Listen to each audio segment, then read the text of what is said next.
I'm really concerned about the unsustainability of the continuous tax increases. This will be the third year and close to 30% increase in taxes just in 3 small years.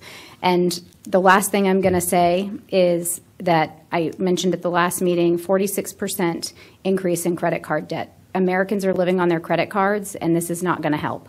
And our businesses that are in these strip malls, they all pay taxes. Their assessments went up on average, I think it was 25%, which is huge. I see the commissioner shaking his head yes, so I did remember that number correctly.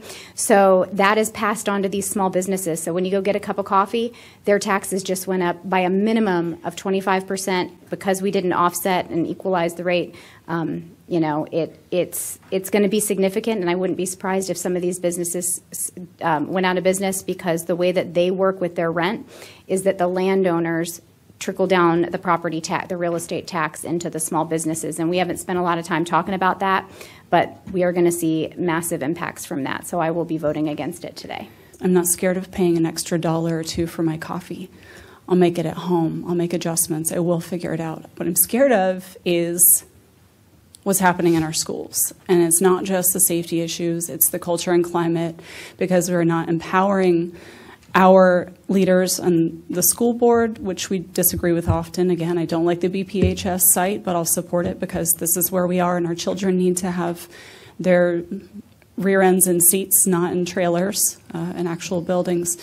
But also pay for those who are our support staff, for educators, for the administrators to properly run the organizations. And I, having 4 children still in the schools, firsthand see the impacts of when we don't take care of it. I've seen it year after year after year, and I'm sick of it. So I'm going to vote for our children. I'm going to vote for our families. And by all means, if you're having a hard time and these taxes, and this does go through, and these taxes burden you, please reach out to me. We have so many resources. There are ways to help. There are ways to figure this out.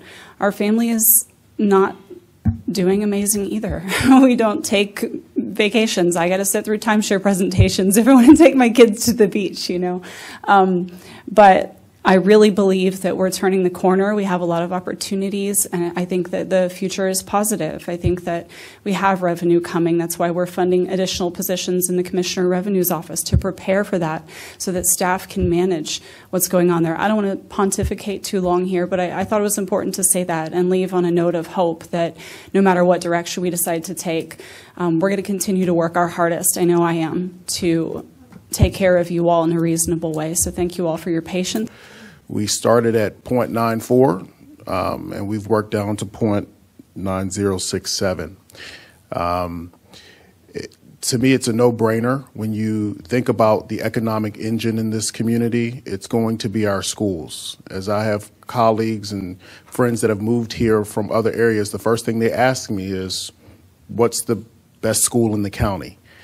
So that's important. Supporting our staff is important. So when we talked about the health care during our work session and how much we were going to transfer that cost onto our employees, it's absolutely, in my opinion, not even a conversation to have.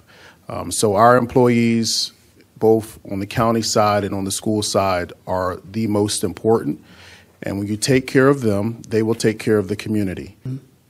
For me and my family, we don't make a ton of money. You know, my husband works in a nonprofit. You know, I'm a nurse, and so we're not sitting there rolling in dough. Do I live off credit cards? Absolutely.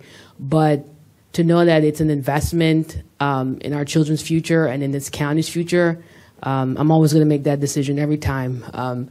Because, you know, my grandmother taught me a long time ago, when I was back in Guyana, she used to say to me that the most important thing that you can do is leave a lasting impact for the generation after you. And for me, you know, I'm in the span of my life now where I have to start thinking about my child and the children of our future. And, you know, if I want to make sure that we're setting them up for success and setting them up so that they can assume the roles and responsibilities that we currently have, then we have to equip them. And if we're not equipping them, then we've done a terrible job of ensuring that the greatness of this country continues. And so for those reasons, I'm always going to bank on our children. and I'm going to bank on the people that invest in our children. And I'm going to bank on our first responders to make sure that they're taking care of our communities. They do a lot for us that we don't see. And, you know, one of the things that I made sure I asked for was, what is it going to cost the average family?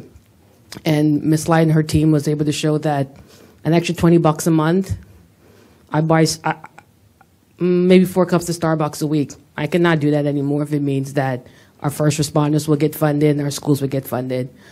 So I'm always going to bank on our community and bank on us making better decisions as it relates to economic development so that we can take the burden. But unfortunately, as a growing community, the third fastest or whatever the number is in the state of Virginia, sometimes this is the price you have to pay for that growth until you're in a better position. For me, I believe that we could have sharpened our pencil a little bit more. I'm a math person, and I've delved into this budget from the very beginning. I'm not going to say the most on this board, but I'd be in the top 3 of all my colleagues up here. I understand it all. I came from the public finance sector, and I feel that we have too many financial pressures on our community right now. We raised taxes 9 cents last year. We instituted the fire levy, which I've been very supportive of. I would have loved to have given the EMS staff in the fire department 2 new crews, but we all agreed we could only afford 1 this year. We need 2, but we can't afford 2. One thing that hasn't been brought up is everybody will receive a 6.5% increase in their water and sewer rates because we're in our 2nd year of our 3rd year installment. So all these things add up, and the assessments, as we all know, were very high this year. So for that reason, I just feel that, as some of our people at the dais said, it has nothing to do with not supporting the schools.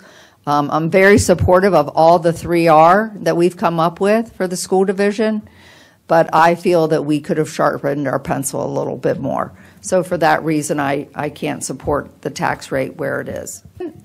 Please cast your vote on the tax rate.